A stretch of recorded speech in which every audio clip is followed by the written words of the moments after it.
Hello friends, good morning. നമ്മളെ എല്ലാ T V സീരിയലിലേക്ക് എല്ലാവർക്കും സ്വാഗതം. അങ്ങനെ ഭവിത താഴെ ഇറങ്ങി വന്ന് അച്ഛനിപ്പോൾ വരാമെന്ന് പറഞ്ഞെന്നുള്ള കാര്യം ഇവരോട് പറയൂ കേട്ടോ. അപ്പോൾ അവളിവിടെ ഇല്ലേന്ന് ചോദിച്ചു. കമല ഉണ്ട്. അവൾ എന്നയ്യുവാ ആ വാതുക്കൾ നിൽപ്പുണ്ടെന്ന് പറഞ്ഞു. കാവലിന് നിർത്തി ഇരിക്കുമായിരിക്കും അവളെ എന്നും പറഞ്ഞുകൊണ്ട് ഇവർ പരസ്പരം അവിടെ നിന്ന് പറയാം. ആണുങ്ങളെല്ലാവരും അപ്പുറം ഇങ്ങനെ കൂട്ടം കൂടി ഇരിപ്പുണ്ട് കേട്ടോ. അങ്ങനെ കുറച്ച് കഴിഞ്ഞപ്പോഴത്തേക്ക് അതേ നമ്മുടെ ബാലൻ ഭയങ്കര സ്റ്റൈലിഷ് ആയിട്ട് ഇറങ്ങി വരുന്നു ഇവരുടെ എല്ലാവരുടെയും മുന്നിലേക്ക്. അപ്പോൾ ഒരുങ്ങി നമ്മുടെ ബാലൻ ഇങ്ങനെ വരുമ്പോഴേക്കും ബാലചന്ദ്രൻ എവിടെയെങ്കിലും പോകാൻ ഇറങ്ങിയതാണോ എന്ന് ശിവൻ്റെ വകയൊരു ചോദ്യം. ഡ്രസ്സൊക്കെ മാറിയിട്ടുണ്ടല്ലോ എന്നൊക്കെ പറയുമ്പോൾ അല്ല, അതിഥികളെ ബഹുമാനിക്കേണ്ടവരാണെങ്കിൽ ഒന്ന് ബഹുമാനിച്ചേക്കാം എന്ന് കരുതിയെന്നും കയ്യിൽ കൊടുത്തുകൊണ്ട് കവലച്ചട്ടമ്പികൾ വരുന്നത് പോലെ വന്നാൽ മതിയെങ്കിൽ അങ്ങനെയും ഞാൻ വരാം എന്ന് പറയാണ് ബാലനെ. ബാലചന്ദ്ര, ഞങ്ങൾ വന്നത് നിന്നെ ചീത്ത പറയാനോ തല്ലാനോ അതിനൊന്നും വേണ്ടിയിട്ടല്ല. ഈ കുടുംബത്തിലൊരു പ്രശ്നം ഉണ്ടായപ്പോൾ അത് പരിഹരിക്കാൻ രാജീവൻ ഇവിടെ വന്ന് എന്തൊക്കെയോ ചെയ്തു പരാജയപ്പെട്ടു പോയി. ഇനി എന്താണ് വേണ്ടത്, അതാണ് എൻ്റെ ചോദ്യം എന്ന് പറയുമ്പം എനിക്കൊന്നും വേണ്ട ശിവേട്ടാ, ഞാൻ ആരോടും ഒന്നും ആവശ്യപ്പെട്ടിട്ടില്ലല്ലോ, ഇതുവരെ പരാതിയും പറഞ്ഞിട്ടില്ല, ഇവിടെ വരെ വന്ന് പ്രശ്നം തീർക്കണമെന്ന് ഞാൻ ആരെയും നിർബന്ധിച്ചിട്ടില്ലല്ലോ എന്ന് ബാലചന്ദ്രൻ പറയുക. അന്നേരം എല്ലാവരും ബാലനിങ്ങനെ ഉറ്റ നോക്കിക്കൊണ്ട് അങ്ങനെ ഇരിക്കുക കേട്ടോ. ആ സമയത്ത് വൈജ ഇപ്പം ജയിക്കും എന്നുള്ള ഭാവത്തിൽ അങ്ങനെ ഇരിക്കുക. പേടിച്ച് വരച്ച് അലീന റൂമിൽ കൂടെ അങ്ങോട്ടും ഇങ്ങോട്ടും നടക്കുവാണ്. അല്ല, ഇവിടെ ഇപ്പം എന്താണ് പ്രശ്നം, അതൊന്ന് പറഞ്ഞാട്ടെ എന്ന് ബാലചന്ദ്രൻ ഇങ്ങനെ ഇവരോട് ചോദിക്കുമ്പം നീ അങ്ങനെ ഒന്നും അറിയാത്തവനെ പോലെ സംസാരിക്കില്ല, ഞങ്ങളെന്താ വെറും വിഡ്ഢികളാണോ എന്ന് രാജീവൻ ചോദിക്കുക. അപ്പോൾ അതെ, പമ്പര വിഡ്ഢികളാണെന്ന് ബാലൻ പറയുക. കഥയറിയാതെ ആട്ടം കാണുന്നവരാ നിങ്ങളെന്നൊക്കെ പറയുമ്പം ആരാളാ വിഡ്ഢിത്തം കാണിച്ച് ആരാന്ന് ചോദിച്ചു രാജീവൻ ചാടി അങ്ങ് എഴുന്നേറ്റു. എങ്ങാണ്ടെന്നൊരു അനാഥ പെണ്ണിനെ വിളിച്ചുകൊണ്ടെന്ന് വേലക്കാരിയാക്കി വെച്ചിട്ട് ഇപ്പോൾ പറയുന്നു അവളെ ദത്തെടുത്തെന്ന് മകളാണെന്നത്രേ. അപ്പോഴേക്കും ബാലന് ദേഷ്യം വന്നു. ആരാടാ വിഡ്ഢി, ആരെയാ നീ ഈ പൊട്ടം കളിപ്പിക്കുന്നതെന്ന് രാജീവൻ ചോദിക്കുമ്പം നിന്നെയാണെന്ന് ബാലൻ രാജീവനോട് പറയും. അപ്പോൾ രാജീവൻ അന്തം വിട്ട് ബാലനെ ഇങ്ങനെ നോക്കുക കേട്ടോ. അപ്പോൾ എല്ലാവരും അന്തം വിട്ടിങ്ങനെ നിൽക്കുക. നിൻ്റെ ചേട്ടനെ. അപ്പം ശിവൻ ഭയങ്കര ഇതിലിങ്ങനെ ഇരിക്കുക, ഭയങ്കര ദേഷ്യത്തിൽ. കൈതയ്ക്കൽ മാളക വീട്ടിലെ സകല എണ്ണത്തിനെയും ആണെന്നും പറഞ്ഞ് നമ്മുടെ ബാലൻ ഇങ്ങനെ ഭയങ്കര ഇതായിട്ട് ഇങ്ങനെ സംസാരിക്കുന്നു. രാജീവൻ ഇതൊക്കെ കേൾക്കുമ്പോൾ ഇഷ്ടപ്പെടുന്നില്ല. അപ്പോൾ വൈജയും മക്കളും ഒക്കെ ഇങ്ങനെ ഭയങ്കര ദേഷ്യത്തിൽ നിൽക്കുക. അതുപോലെ തന്നെ കമലയും. വന്നവരെല്ലാവരും അങ്ങോട്ടും ഇങ്ങോട്ടും പരസ്പരം നോക്കിക്കൊണ്ടും ഇരിക്കുക. ബാലൻ അവിടെ നിന്നങ്ങ് കസറി കയറിയില്ലേ, ഇപ്പം പൊട്ടംകളിയല്ലേ നിങ്ങൾ ഈ കളിച്ചുകൊണ്ടിരിക്കുന്നത്, ഇനി കുരങ്ങുകളിയുണ്ട്, അതും പിറകെ വരുമെന്ന് പറയുമ്പം എടാ എന്നും പറഞ്ഞ് രാജീവൻ ചെന്നു. രാജീവൻ നീ അവിടെ പോയിരിക്കുക, നമ്മൾ തല്ലുകൂടാനല്ലല്ലോ വന്നിരിക്കുന്നതെന്നും പറഞ്ഞ് ശിവൻ ഇടയ്ക്ക് കയറി. എന്നതാ ബാലചന്ദ്ര നിൻ്റെ പ്രശ്നം? അപ്പം നിങ്ങളാണ് എൻ്റെ പ്രശ്നം. ഞങ്ങൾ എന്തെങ്കിലും ചെയ്തോ? ഇല്ലല്ലോ. അപ്പം നിങ്ങൾ എന്താണോ ചെയ്യാൻ ഉദ്ദേശിക്കുന്നത് അതാണ് പ്രശ്നം. അപ്പം നീ ഇവിടെ ചെയ്തു വെച്ചിരിക്കുന്നൊരു പ്രശ്നമല്ലേ എന്ന് ശിവൻ ചോദിച്ചു. ഇവിടെ ഞാൻ എന്താ ചെയ്തു വെച്ചിരിക്കുന്നത്? അപ്പം ശിവേട്ടനും കഴിഞ്ഞ തവണ പോയിട്ട് വന്ന അതേ അവസ്ഥ തന്നെയാണ് ഇപ്പോഴും ഇവിടെ ഉള്ളത്. അപ്പം അങ്ങനെയല്ലല്ലോ ബാലചന്ദ്ര. അന്ന് വലീന എന്നുള്ളൊരു പെണ്ണ് കൈതക്കൽ മാളി വീട്ടിലെ വേലക്കാരിയായിരുന്നു. അല്ല, ശിവേട്ടൻ നെടുമ്പാശ്ശേരിയിൽ ചെന്ന് ഫ്ലൈറ്റിലോട്ട് കയറുന്നതിന് മുൻപ് തന്നെ അലീന ഈ വീട്ടിലെത്തി ജോലി ഏറ്റെടുത്തിരുന്നു. ഇപ്പോഴും അവൾ അതേ ജോലി തന്നെയാണ് ചെയ്യുന്നതെന്ന് ബാലൻ പറയുമ്പം പക്ഷെ നീ അവൾക്ക് പല പ്രമോഷനും നൽകി ഒടുക്കം നിന്റെ മകൾ സ്ഥാനം വരെ കൊടുത്തു എന്ന് അറിഞ്ഞു എന്ന് പറയുമ്പം വളരെ ശരിയാണ്. ജോലിയിലുള്ള അവളുടെ സാമർഥ്യം, ആത്മാർത്ഥത, അവൾക്ക് ഈ കുടുംബത്തിനോടുള്ള കൂറും നന്ദിയും ഇവിടുത്തെ ഓരോ കുടുംബാംഗത്തോടുള്ള സ്നേഹവും കരുതലും ഇതെല്ലാം കണ്ടപ്പോൾ എനിക്ക് തോന്നി അവളെ കൂടി ഈ കുടുംബത്തിലൊരു അംഗമായിട്ടങ്ങ് സ്വീകരിച്ചേക്കാവുന്നു. അപ്പോഴത്തേക്കും വൈജ വന്നു പിറകിൽ. രണ്ടാം ഭാര്യയായിട്ടല്ല, നിങ്ങൾ ചീപ്പായിട്ട് കരുതുന്ന പോലെ കീപ്പായിട്ടുമല്ല, എൻ്റെ മകളായിട്ട്. എന്താ കുഴപ്പം എന്ന് ബാലൻ ഇവരോട് ചോദിക്കുക. അപ്പോഴത്തേക്കും എന്നും പറഞ്ഞുകൊണ്ട് ഇങ്ങനെ നിൽക്കുക വൈജ. പറയാനുള്ളതെല്ലാം പച്ചയ്ക്ക് ഇവരുടെ മുഖത്ത് നോക്കി വിളിച്ചു പറഞ്ഞു നമ്മുടെ ബാലൻ. ഇവർ കരുതി വെച്ചിരുന്ന തോന്നിവാസമൊന്നും അല്ല എന്നുള്ളൊരിതിൽ. അപ്പോൾ വന്ന വല്യപ്പൻ ഇങ്ങനെ നോക്കിക്കൊണ്ട് ഇങ്ങനെ ഇരിക്കുക കേട്ടോ. ഇത് കേട്ടപ്പോൾ രാജീവനും അന്തം വിട്ടിങ്ങനെ നോക്കുവാണ്. അലീനയാണെങ്കിൽ അകത്ത് അങ്ങോട്ടും ഇങ്ങോട്ടും ടെൻഷൻ അടിച്ച് ഇങ്ങനെ നടക്കുക. താഴെ എന്താണ് നടക്കുന്നത്, എന്താണ് സംഭവിക്കുന്നത് എന്നുള്ളൊരു പേടിയിൽ. ദേ, എൻ്റെ മകളാകാനുള്ള എല്ലാ യോഗ്യതയും അവൾക്കുണ്ടെന്നുള്ള പൂർണ്ണ ബോധ്യത്തോടു കൂടിയാണ് ഞാൻ അവൾക്ക് ആ സ്ഥാനം കൊടുത്തതെന്നും ബാലൻ പറയണം.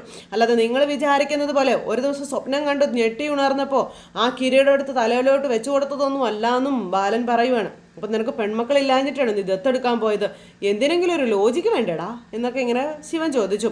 എനിക്ക് പെൺമക്കളുണ്ടായത് ഞാൻ മുൻകൂട്ടി തീരുമാനിച്ചിട്ടല്ല, അവർ ജനിച്ചതിന് ശേഷമാണ് അവർ പെൺകുട്ടികളാണെന്ന് എനിക്ക് മനസ്സിലായതെന്നും ബാലൻ പറയുക.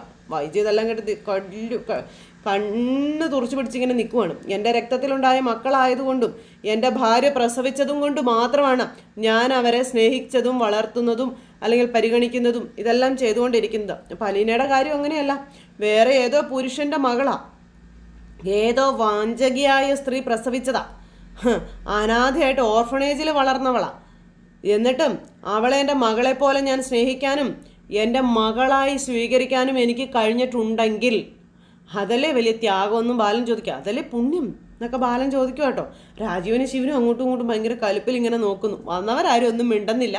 അവരിങ്ങനെ ഇരിക്കാം. നിങ്ങൾ കൈതക്കൽ മാളിക വീട്ടിലെ ആർക്കും കണ്ണില്ലാതെ പോയത് എൻ്റെ കുറ്റമാണോ അതോ നിങ്ങളുടെ കുറ്റമാണോ എന്ന് ചോദിക്കും. എടാ ബാലചന്ദ്ര, നീ ചെയ്തത് സൽക്കർമ്മമായാലും ദുഷ്കർമ്മമായാലും ഈ വീട്ടിലോട്ടൊരു പെണ്ണിനെ ദത്തെടുക്കുമ്പോൾ നിന്റെ ഭാര്യയോടും മക്കളോടൊക്കെ ഒന്ന് ആലോചിക്കണ്ടേ, അവരുടെ അഭിപ്രായം കൂടി ഒന്ന് പരിഗണിക്കണ്ടേ എന്ന് ശിവൻ ചോദിച്ചു. അപ്പോഴും വൈജയന്തി ഇങ്ങനെ കണ്ണൊക്കെ വല്ലാണ്ടാക്കി പിടിച്ചുകൊണ്ട് ഇങ്ങനെ അവിടെ നിൽക്കുക.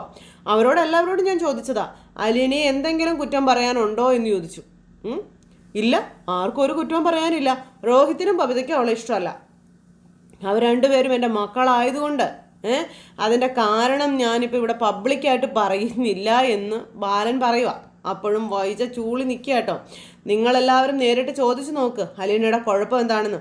രാമുണിയാമയുടെ മക്കളല്ലേ നിങ്ങൾ, എഴുന്നേറ്റ് വാ, നിങ്ങൾ തന്നെ ചോദിച്ചു നോക്കാൻ ബാലൻ പറയാം. വാടാ വാ എന്നും പറഞ്ഞുകൊണ്ട് അവിടെ ഇരുന്ന് ഓരോരുത്തരെയും നമ്മുടെ ബാലൻ ഇങ്ങോട്ട് വിളിച്ചു. ബാലൻ അന്നേരം പറഞ്ഞനുസരിച്ചാവും അവർ വന്നു. അവർ വന്നിട്ട് മക്കളോട് ചോദിക്കുവാണ്. മക്കൾ രണ്ടുപേരും ഇങ്ങനെ നിൽക്കുക. അപ്പോൾ ആദ്യം നീ വൈജയോട് ചോദിക്കുക. പറഞ്ഞതുപോലെ അക്ഷരം പ്രതി അയാൾ അനുസരിക്കുന്നുണ്ട്. വൈജയെ, അലീനയുടെ കുറ്റം എന്താണെന്നാ ചേട്ടൻ ചോദിച്ചു. എന്തുകൊണ്ടാണ് നിനക്ക് അവൾ ഇഷ്ടമല്ലാത്തത്? അവളുടെ ഓവർ കെയറിങ് എനിക്ക് ഇഷ്ടമല്ല. വേലക്കാരുടെ സ്ഥാനത്ത് നിന്നാൽ മതി. സ്വന്തം വീടായിട്ട് കരുതണ്ട. അത്രയ്ക്ക് ആത്മാർത്ഥതയൊന്നും എനിക്ക് വേണ്ട. അത്രയും വൃത്തിയും വെടുപ്പും അടുക്കും ചിട്ടയും ആഹാരത്തിന് അത്രയും രുചിയും എനിക്ക് ആവശ്യമില്ല എന്ന് വൈജ പറയുമ്പോൾ വന്നവർ താടക്ക് കൈയും കൊടുത്ത് ഇങ്ങനെ ഇരിക്കുക. അതുപോലെ തന്നെ ബബിതയും രോഹിത്തും എന്നൊക്കെ പറഞ്ഞ് ഭയങ്കര ഇതിൽ നിൽക്കുന്നു. പോരെ, എനിക്ക് ഇഷ്ടമല്ലാത്ത ഒരാളെ എൻ്റെ വീട്ടിൽ ഞാൻ എന്തിനു സഹിക്കണം എന്ന് ചോദിക്കുമ്പം, അല്ല വൈജ ആ പറയുന്നതിൽ എന്നതാ തെറ്റ്, ന്യായമല്ലേ എന്ന് കമലയുടെ വകയൊരു ചോദ്യം. അപ്പത്തേക്കും പിള്ളേരുടെ അടുത്തേക്ക് ചെന്നു. അലീന എന്ന വീട്ടുജോലിക്കാരിക്ക് നിങ്ങൾ കാണുന്ന കുറ്റം എന്താണ് എന്ന് അദ്ദേഹം ചോദിച്ചു. അമ്മയ്ക്ക് ഇഷ്ടമല്ലാത്ത ആരെയും എനിക്ക് അക്സെപ്റ്റ് ചെയ്യാനായിട്ട് പറ്റത്തില്ല. എനിക്കവളുടെ നോട്ടവും ബിഹേവിയറും ഒക്കെ ഇറിറ്റേറ്റഡ് ആയിട്ടാണ് തോന്നുന്നതെന്ന് പറഞ്ഞു. അലീന എങ്ങനെയാണ് നിന്നെ ഇറിറ്റേറ്റ് ചെയ്യുന്നത് അതും കൂടെ പറയാൻ പറഞ്ഞു ബാലൻ. അങ്ങനെ ചോദിച്ചാൽ എനിക്ക് പറയാൻ പറ്റത്തില്ല എന്നും ബബിത പറയാം. എനിക്ക് ഇഷ്ടമല്ലാത്ത ഒരാളെ നമ്മൾ എന്തിനു സഹിക്കണം എന്ന് ബബിത ചോദിച്ചു. അതൊക്കെ വൈജ വലിയ ആളായിട്ട് നിന്ന് കേൾക്കുക. അലീനയാണെങ്കിൽ അകത്ത് ഭയങ്കര ടെൻഷൻ അടിച്ച് അങ്ങോട്ടും ഇങ്ങോട്ടും ഈ പേടിയോടുകൂടി പ്രാർത്ഥനയോടുകൂടി നടക്കുന്നു. അപ്പോൾ രോഹിത്തിന് അലീനയെ പറ്റി എന്താണ് അഭിപ്രായം എന്ന് ചോദിക്കുമ്പം, എനിക്ക് അലീനയെ കൊണ്ട് ഒരു ശല്യമില്ല സഹായവും ഇല്ലെന്ന് പറയുമ്പോൾ, ഒരു സഹായം നിനക്ക് അലീനയെ കൊണ്ട് കിട്ടിയിട്ടില്ലടാ എന്ന് ബാലൻ ചോദിച്ചു. നീ ഇപ്പോൾ സെൻട്രൽ ജയിലിൽ കയറാതെ ഈ വീട്ടിൽ നിന്ന് ഫ്രീ ആയിട്ട് സംസാരിക്കുന്ന നമ്മുടെ ഔദാര്യം കൊണ്ടല്ലേ എന്ന് രോഹിത്തിനോട് പബ്ലിക്കായിട്ട് ചോദിച്ചു നമ്മുടെ ബാലൻ. തൊലി ഉരിഞ്ഞ് അവനിങ്ങനെ നിൽക്കുക. ആ സമയത്ത് വൈജയും തൊലി ഉരിഞ്ഞിങ്ങനെ നിൽക്കുക കേട്ടോ. എന്താടാ നീ മിണ്ടാത്തേ, എൻ്റെ അമ്മയ്ക്ക് സഹിക്കാൻ പറ്റാത്ത ഒരാളാ എന്ന് പറഞ്ഞ് രോഹിത് അതിൽ നിന്ന് തല ഊരാൻ നോക്കുക കേട്ടോ. അമ്മയ്ക്ക് ഏറ്റവും വലിയ ടെൻഷൻ ഉണ്ടാക്കുന്നതും അവളാ. എനിക്ക് എൻ്റെ അമ്മയുടെ സന്തോഷവും സമാധാനവും കഴിഞ്ഞിട്ടുള്ളൂ, ബാക്കിയെല്ലാം എന്നും പറഞ്ഞ് രോഹിത് ഇങ്ങനെ പറയുമ്പോൾ ബാലൻ ഒന്ന് ചിരിച്ചു. അപ്പം ഈ രാജീവൻ, കേട്ടല്ലോ ബാലചന്ദ്ര, നിന്റെ ഭാര്യയ്ക്ക് അലീനെ ഇഷ്ടമല്ല, നിന്റെ മക്കൾക്ക് ഇഷ്ടമല്ല, അതെല്ലാം അവഗണിച്ച് നീ അലീനയെ അഡീഷണൽ പ്രൈവറ്റ് സെക്രട്ടറി ആക്കുന്നു. നിന്റെ മകളായി നീ അവളെ പ്രഖ്യാപിക്കുന്നു. എന്താ അസംബന്ധമാണോ ഇതൊക്കെ? താൻ എന്നൊക്കെയാണ് കാണിച്ചു കൂട്ടുന്നേ? വേറെ ഏതെങ്കിലും കുടുംബത്തിൽ ഇതൊക്കെ നടന്നിട്ടുണ്ടോ എന്നൊക്കെ ചോദിക്കുമ്പോൾ ബാലൻ നേരെ രാജീവൻ്റെ അടുത്തേക്ക് ചെന്നു. രോഹിയും ബബിതയും പറഞ്ഞത് എന്താണെന്ന് നിനക്കും ഇവിടെയുള്ള എല്ലാവർക്കും മനസ്സിലായല്ലോ. അലീനയുടെ ഒരു കുറ്റവും അവർക്ക് പറയാനില്ല. അമ്മയ്ക്ക് ഇഷ്ടമല്ലാത്തത് കൊണ്ട് അവർക്ക് ഇഷ്ടമല്ല. അതെ, അതിപ്പോൾ എന്താ കുഴപ്പമെന്ന് രാജീവൻ ചോദിച്ചു. കൈതയ്ക്കൽ മാളിക വീട്ടിലെ ഒരു പെണ്ണിൻ്റെ തോന്നിയവാസത്തിൻ്റെ ഇഷ്ടത്തിന് ബലി കൊടുക്കാനുള്ളതല്ല നെടുപുരയ്ക്കൽ ബാലചന്ദ്രൻ കഷ്ടപ്പെട്ട് കരി പിടിപ്പിച്ചുണ്ടാക്കി കൊണ്ടുവന്ന ജീവിതം.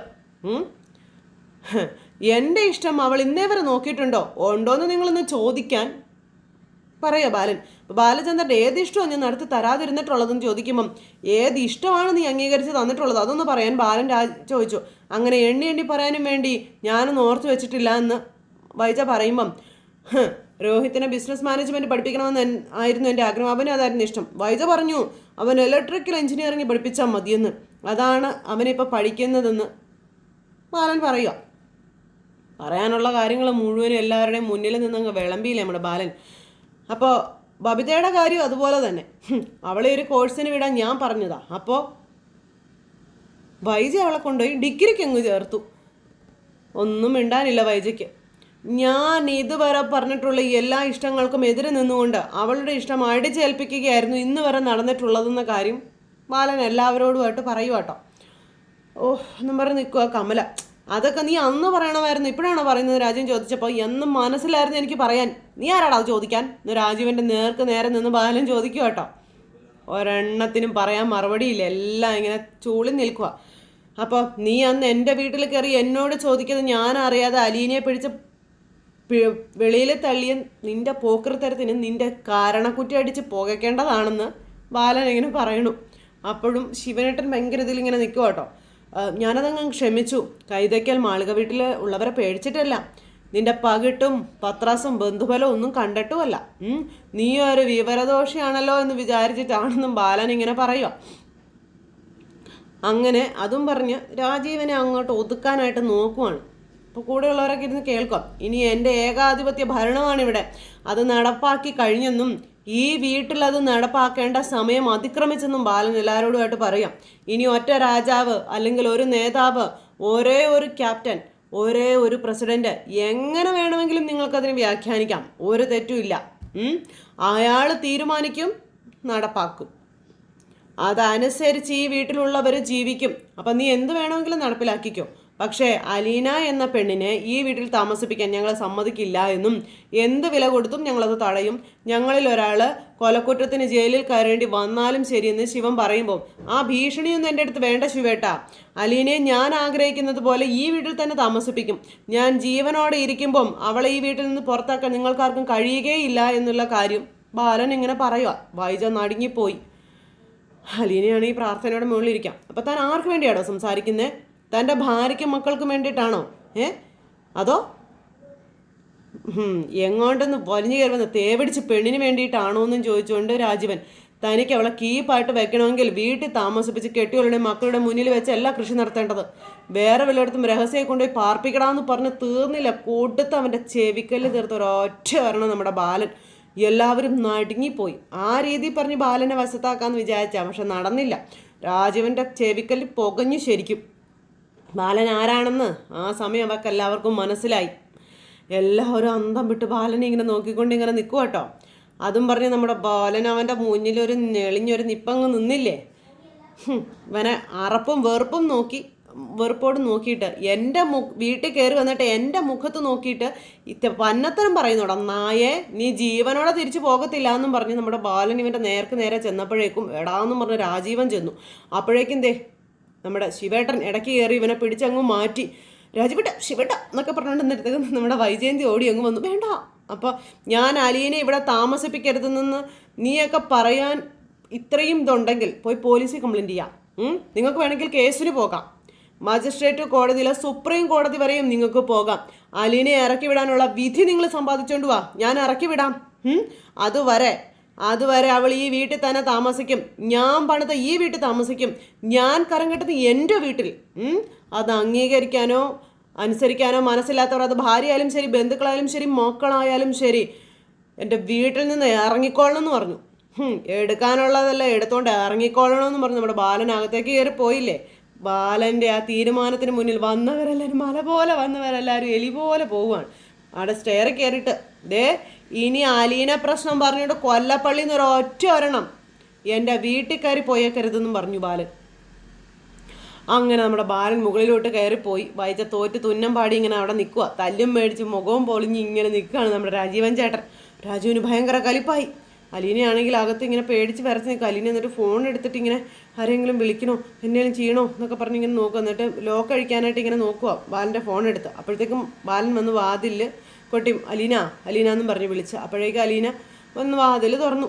ഒരു കുഴപ്പമില്ലാണ്ട് ബാലൻ വന്നത് കണ്ടപ്പോൾ അലീനയ്ക്ക് സമാധാനമായത്. പക്ഷെ പുറത്തെന്താ നടന്നതെന്ന് അറിയാത്തതിൻ്റെ ഒരു ടെൻഷനുണ്ട്. ഒരു ചെറു പുഞ്ചിരിയോടെ അകത്ത് കയറി വന്ന് ഇങ്ങനെ നിൽക്കുമ്പോൾ അലീന അച്ഛനെ കെട്ടിപ്പിടിച്ചൊരു ഒറ്റ കരച്ചിൽ. അദ്ദേഹം അലീനയെ ചേർത്ത് പിടിച്ചു കേട്ടോ. ഈ സമയത്ത് വൈജ താഴെ തീർന്നോ ചർച്ച എന്ന് ചോദിക്കാം. എല്ലാം കഴിഞ്ഞോ? ഇനി ഒന്നും ഇല്ലേ? അപ്പോൾ ഇനിയിപ്പോൾ എന്താന്ന് ചോദിച്ചു ശിവൻ. ബാലചന്ദ്രനോട് നമ്മൾ കാര്യങ്ങളൊക്കെ പറഞ്ഞില്ലേ. അപ്പോൾ ഇങ്ങനെയൊന്നും അല്ലല്ലോ കൊല്ലപ്പള്ളി എന്ന് പറഞ്ഞത്. ബാലചന്ദ്രനെ പാഠം പഠിപ്പിക്കും, അവളെ വലിച്ച് റോഡിലോട്ട് എറിയും, എന്തെല്ലാം ഗീർവാണങ്ങളായിരുന്നു എന്ന് വൈജ ചോദിക്കുക ആങ്ങളമാരോട്. ഇവിടെ വന്നിപ്പോൾ ശൗര്യമൊക്കെ എവിടെ പോയി? തിണ്ണമെടുക്ക് മാത്രമേ ഉള്ളൂ എൻ്റെ ആങ്ങളമാർക്കും ചോദിക്കുമ്പോൾ. എടി ഞങ്ങൾ എന്നാ ചെയ്യാനാ? അവനെ തല്ലാൻ പറ്റുമോ? എനിക്ക് ദുബായിക്ക് തിരിച്ചു പോകണ്ടേ? അപ്പോൾ അവർ ഒറ്റ കാരണം കൊണ്ടാണ് ഞാൻ തിരിച്ചടിക്കാത്തതെന്ന് പറഞ്ഞു ഈ രാജീവനും. വീട് കയറി ആക്രമിച്ചു എന്ന് പറഞ്ഞ് അയാൾ കേസിൽ പോയാലേ പോലീസും അറസ്റ്റും റിമാൻഡും ഒക്കെ ആയിട്ട് ജയിലിൽ കയറേണ്ടി വരുമെന്ന് പറഞ്ഞു. അടി അങ്ങോട്ട് കിട്ടുന്നതിൽ കുഴപ്പമൊന്നുമില്ലെന്ന് ചോദിച്ചു. എടി അയാളുടെ വീടല്ലേ, അയാൾക്ക് ഗ്രൗണ്ട്സ് ഉണ്ട്. ആ പെണ്ണിനെ കാലെ പിടിച്ച് റോഡ് വരെ വലിച്ചഴിക്കുമെന്ന് പറഞ്ഞവനല്ലേ രാജുവേട്ടൻ. അപ്പം ചെയ്യാൻ അറിയാൻ പാടില്ലാത്തത് കൊണ്ട് പേടിച്ചിട്ടൊന്നും അല്ല. ഇവിടെ കേസിൽ കുടുങ്ങി തിരിച്ചു പോകാൻ പറ്റത്തില്ല എന്ന്. ഇവിടെ പെണ്ണിനെ തൊടണ്ട, നോക്കിയാൽ മതി, അപ്പം തന്നെ വീണു. അപ്പം ഇതൊന്നും നേരത്തെ നിങ്ങൾക്ക് തോന്നിയില്ലേ എന്ന് വൈജ. ബാലചന്ദ്രനോട് പറഞ്ഞാൽ മനസ്സിലാകുമെന്നാണ് വിചാരിച്ചത്. അവനിങ്ങനെ ഒരു കാണ്ടാമൃഗമായിപ്പോയത് ഞങ്ങളുടെ കുറ്റമാണോ എന്ന് ശിവൻ അന്നേരം ചോദിച്ചു. അന്നേരം പറഞ്ഞേക്കോ വൈജ ഭീഷണി കൊണ്ട് തിരുത്താമെന്നാണ് കരുതിയത്. പക്ഷേ അയാൾ ഇങ്ങോട്ടാണ് ഭീഷണിപ്പെടുത്തുന്നതെന്ന് പറയുമ്പം എന്നെ നാണക്കേടാണെന്ന് പറ. ഇത്രയും ആണുങ്ങൾ ഇവിടെ വന്നിട്ട് മര്യാദ പഠിപ്പിക്കാൻ പറ്റില്ല എന്ന് വെച്ചാൽ അപ്പം നീ ഇങ്ങനെ പിടയ്ക്കാതെ നിൽക്ക്, നമുക്ക് നിയമപരമായിട്ട് നടപടിയിലേക്ക് നീങ്ങാം എന്ന് ശിവൻ പറയുന്നു. അപ്പോൾ എന്ത് നടപടിയാണ് ശിവേട്ടാന്ന് ചോദിക്കുമ്പോൾ വൈജ കംപ്ലൈൻറ്റ് ചെയ്യണം. വളരെ സമാധാനത്തോടെയും ഐക്യത്തോടെയും കഴിഞ്ഞിരുന്നൊരു കുടുംബത്തിലേക്ക് എവിടുന്നോ ഒരു ലൈംഗിക തൊഴിലാളിയെ കൂട്ടിക്കൊണ്ടു വരികയും താമസിപ്പിക്കുകയും അനാശാസ പ്രവർത്തനങ്ങളിൽ ഏർപ്പെട്ട് കുടുംബ സമാധാനം തകർക്കുകയും മക്കളുടെ ഭാവി അപകടത്തിലാക്കുകയും ചെയ്യുന്ന എൻ്റെ ഭർത്താവിനെതിരെ നിയമ നടപടികൾ സ്വീകരിക്കുകയും മേൽ പറഞ്ഞ ദുഷിച്ച സ്ത്രീയെ വീട്ടിൽ നിന്നും പുറത്താക്കാനുള്ള നടപടികൾ സ്വീകരിക്കണവും എന്നും പറഞ്ഞ് അപേക്ഷിക്കുന്നു എന്നൊക്കെ പറഞ്ഞു. അപ്പോൾ അത് കൊള്ളാം, കിടുക്കൻ സാധനമാണെന്ന് കൂടെ വന്നവരെല്ലാവരും പറയുക. പോലീസിന് നടപടി സ്വീകരിക്കാതിരിക്കാൻ പറ്റത്തില്ല എന്ന് പറയുവാണ് ശിവൻ. സ്വന്തം മകളെ ലൈംഗിക തൊഴിലാളിയാക്കിയ ഒരമ്മ. നല്ല അടിപൊളി കഥ. അപ്പോൾ അലീനയുടെ കയ്യിൽ മനു ഒപ്പിട്ട എഗ്രിമെൻ്റ് കോപ്പി ഇല്ലേന്ന് ചോദിച്ചു. പോലീസ് അമ്മയോട് ചോദിച്ചാൽ അമ്മ പറയോ അലീന മോശക്കാരിയാണെന്ന്? മനു പറയോ? ബാലചന്ദ്രൻ അത് പറയുമോ എന്ന് കൃഷ്ണമോള് പറയുമോ എന്ന് ചോദിക്കുകയാണ് നമ്മുടെ കമല. അപ്പോൾ അവൾ മോശക്കാരിയാണോ? അതും നോക്കണം. പോലീസിന് മനസ്സിലാകും സംസാരിച്ച് കഴിയുമ്പോൾ. എന്തായാലും അവളെ വീട്ടിൽ നിന്ന് ഒഴിവാക്കി തരണമെന്ന് പറഞ്ഞ റൈറ്റ്സ് വഹിച്ചിട്ടുണ്ടല്ലോ, അതുണ്ടെന്ന് പറഞ്ഞു. അപ്പോൾ അതേ, നമുക്ക് നിയമപരമായ രീതിയിൽ തന്നെ മുന്നോട്ട് പോകാം. അവളെ എന്തായാലും ഈ വീട്ടിൽ നിന്ന് പുറത്താക്കണം. അത് നടത്തിയിട്ടേ ഞങ്ങൾ തിരിച്ചു പോകത്തുള്ളൂ എന്നും പറഞ്ഞുകൊണ്ട് നമ്മുടെ ശിവൻ ഇങ്ങനെ പറയുക കേട്ടോ. അപ്പോൾ അത് വൈജയ്ക്കൊരു പ്രതീക്ഷ. കുറച്ച് കഴിഞ്ഞപ്പോഴത്തേക്കും നമ്മുടെ കൃഷ്ണമോള് വന്നു. വണ്ടിയും കൂട്ടരും കൂട്ടക്കാരും എല്ലാവരും ഉണ്ട്. ഇവരെല്ലാവരെയും കണ്ട് നമ്മുടെ കൃഷ്ണ ഇങ്ങനെ അന്തം വിട്ട് കയറി വരിക. ഇതന്നെ എല്ലാവരും എഴുന്നേറ്റ് നിൽക്കുന്നത്, ഇരിക്കാൻ മേലായിരുന്നു എന്ന് കൃഷ്ണ ചോദിച്ചു. മോളെ, ഞാൻ രാവുണ്ണിമേനോൻ്റെ മോനാ. അപ്പോൾ ശാസ്തമംഗലത്തെ ഞാൻ കണ്ടിട്ടുണ്ട്, മറന്നുപോയെന്ന് പറഞ്ഞു. ഞങ്ങൾ ഇരുന്ന് സംസാരിക്കാമായിരുന്നു. ബാലചന്ദ്രൻ വന്നപ്പോൾ എഴുന്നേറ്റതാണെന്ന് ആ ചേട്ടൻ ഇങ്ങനെ കൃഷ്ണയോട് പറയുക കേട്ടോ. കൃഷ്ണ നേരം ഇങ്ങനെ എല്ലാവരോടുമായിട്ട് ഇങ്ങനെ നോക്കുവാണ്. അപ്പോൾ ശിവേട്ടാ, ആ പെണ്ണിനെ ഒന്ന് വിളിക്കാൻ മേലായിരുന്നോ എന്ന് ചോദിച്ചു ഈ ശാസ്തമംഗലത്തെ ചേട്ടൻ. അവളോടും കുറച്ച് കാര്യങ്ങളൊക്കെ പറയാനില്ലേന്ന് ചോദിച്ചു. അവളെ അങ്ങനെ വെറുതെ വിട്ടാൽ കൊള്ളത്തില്ലല്ലോ, അവളെ ഒന്ന് കാണുകയെങ്കിലും ചെയ്യാമല്ലോ എന്നൊക്കെ ഇങ്ങനെ അവർ പറയും. അപ്പോൾ വൈജയ് അലീനെ ഒന്ന് വിളിക്കാൻ പറഞ്ഞു. ബാലചന്ദ്രൻ പൊതിഞ്ഞ് വെച്ചേക്കുക, തള്ളക്കോഴി ചിറകിനടിയിൽ കുഞ്ഞുങ്ങളെ വെച്ചേക്കുന്നത് പോലെ. ഞാൻ വിളിച്ചാലും അവൾ ഇറങ്ങി വരത്തില്ല എന്ന് പറഞ്ഞു. അപ്പോൾ അതെങ്ങനെ ശരിയാവുന്നേ? അതാണ് ഇവിടുത്തെ സ്ഥിതി. പറഞ്ഞപ്പോൾ മനസ്സിലായില്ലേ എന്ന് വൈജ അവരോട് ചോദിച്ചു. ആര് വിളിച്ചാലും അവൾ വരുന്നേ എന്നിങ്ങനെ അവിടെ കാർന്നോര് ചോദിക്കുമ്പോഴത്തേക്കും കൃഷ്ണയോട് എന്ന് വൈജ വിളിക്കാൻ പറഞ്ഞു. അപ്പോൾ ചെല്ലുമോളെ ചെന്ന് വിളിക്കാൻ പറഞ്ഞു. കൃഷ്ണ മോളിലോട്ട് കയറി ചെല്ലുക. കൃഷ്ണ മോളിലോട്ട് കയറി ചെല്ലുമ്പം ഇതിനൊരു പരിഹാരം ഉണ്ടാക്കിയിട്ട് ഞങ്ങൾ പോവുള്ളൂ, നീ ധൈര്യമായിട്ടിരിക്കുക, കേസെങ്കിൽ കേസ്, കോടതിയെങ്കിൽ കോടതി എന്നും പറഞ്ഞ് രാജീവനും അതുപോലെ ഈ പറയുന്ന നമ്മുടെ ശിവനും എല്ലാവരും കൂടെ ഭയങ്കര പ്രതീക്ഷ കൊടുത്ത് വൈജയ് ഇങ്ങനെ നിർത്തിയിരിക്കുന്നിടത്ത് ഇന്നത്തെ കഥ അവസാനിച്ചു. അപ്പോൾ എല്ലാവരും കാത്തിരുന്ന് കാണണേ. എല്ലാവർക്കും ടാറ്റാ.